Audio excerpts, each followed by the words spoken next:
So before we even start the vlog, we gotta do this. Which Corvette burnout is best Corvette burnout?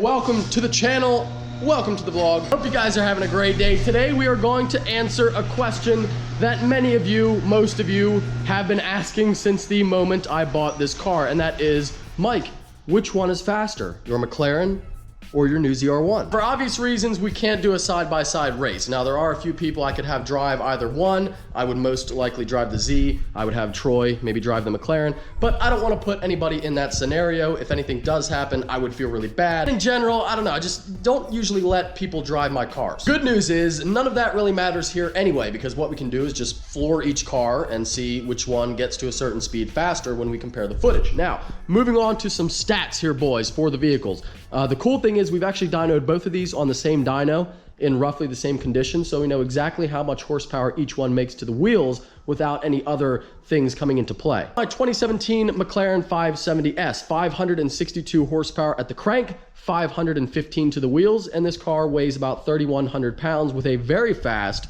dual clutch automated manual transmission. The Vet, on the other hand, I'm not gonna lie, boys, we do have some disadvantages with the Vet. Number one, she's a big girl. She weighs about 3,600 pounds, much heavier, about 500 pounds heavier than the McLaren. Also, we've got a manual transmission, which is, of course, slower than a dual clutch, slower than a modern automatic.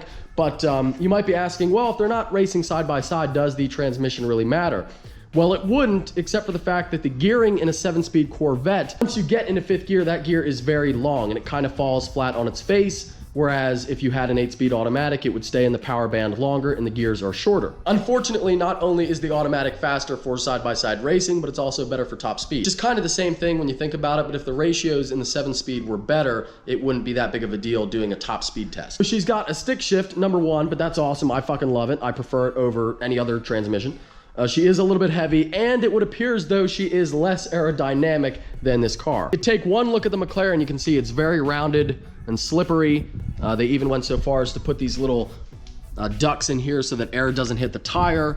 You got these channels for air to pass through, the little buttresses in the back, and a very small little tail, not much drag. ZR1, on the other hand, now I had to take my splitter off because I screwed up a little bit. You may remember that when I went to RPM in the vlog from last night, we expelled the car the night before, and I forgot that you should let expel cure for 24 hours before going on a trip. Now, it's not that we're driving the car, which normally wouldn't be a big deal either, because as long as you're not driving in snow or rain, it shouldn't create a problem. Unfortunately, we washed the ZR1, so water and soap got underneath the expel on the splitter and ruined the expel job. I took the splitter off, and Shane is going to properly wrap it, and then we will put it back on the car. For the speed test, the splitter was on, so that didn't affect, you know, it's not like I took it off and that made the error worse. It was still on the car for the top speed test. Is it really all bad news for the ZR1? Well, not so fast, because as the proper American vehicle that it is, sure, it might be a little bit heavier, might be a little less aerodynamic, might have a slightly slower transmission, but it does have a lot more power. 670 horsepower to the wheels, to be exact, which is 155 more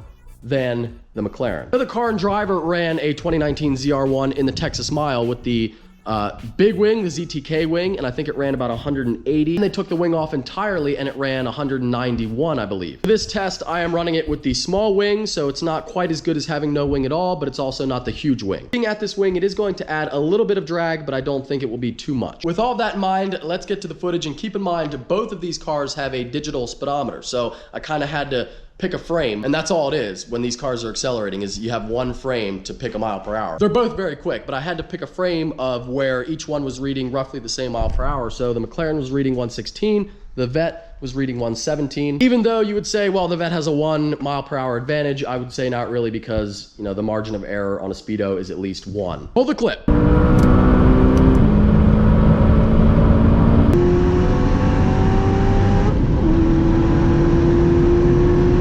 For the first first clip there, and this is not totally scientific, like I was just pressing play at the same time as using my iPhone timer. The first one, I wanted to see which car was faster from, 116, 117 to 150. For the McLaren, I got 4.2 seconds, and for the Vet, I got 5.3 seconds, which seems like the Vet is about a second slower from 115 to 150 than the 570. And I have to, and you can, record the time on your own and see if you get something different. But I have to tell you, after owning a few C7s, even with the power increase, that doesn't surprise me at all, because I know these cars, once they hit about 140, 150, they really start to slow down a lot. That's where the weight and aerodynamics really start to come into play. I think that this car, having driven both, I can tell you, I think the ZR1 is faster from 50 to 100. But once you get over that, the McLaren closes the gap. It is interesting because the ZR1 has a top speed of 212 and the 570 only has a top speed of 207. I don't know if that's limited by McLaren or what, but I think it would be very interesting to see. I mean, given the footage, this car seems to be accelerating much quicker. So I don't know. Do you think the Corvette would ever catch up and pass the McLaren? Do you really think the top speed of the McLaren is lower? I really think, if you had a long enough road and you just sent them out there, I think the McLaren would eventually still be faster. On track, this is going to be faster, and at low speeds. The speeds that you do more often, this car is going to be faster too. However, I do have some more bad news for the Vet, because I did both of these tests on the exact same closed course and in the exact same conditions, essentially. And the McLaren was able to reach 200 in that stretch. The ZR1 was not.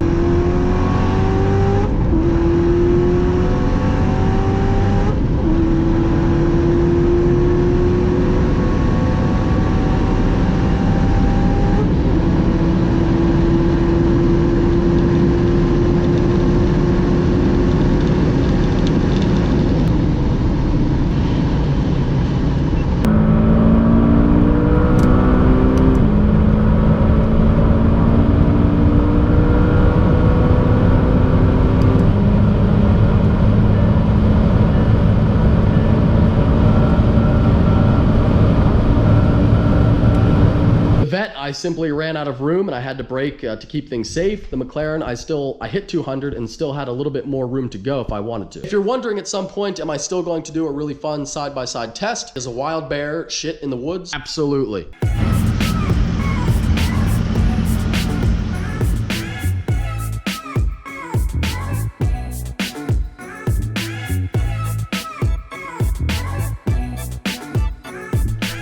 Sick picture.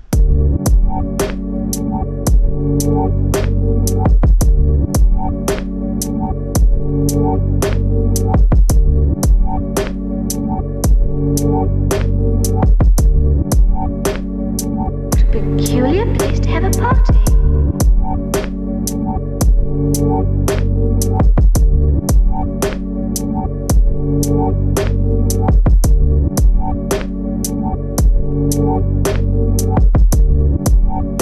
And come out the other side where people walk upside down.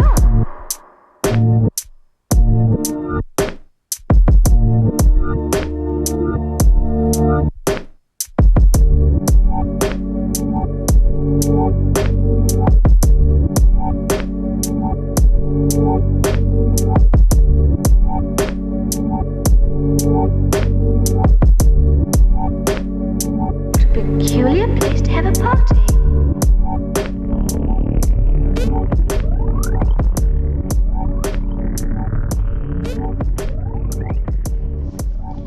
Now here's a test where the Corvette definitely wins.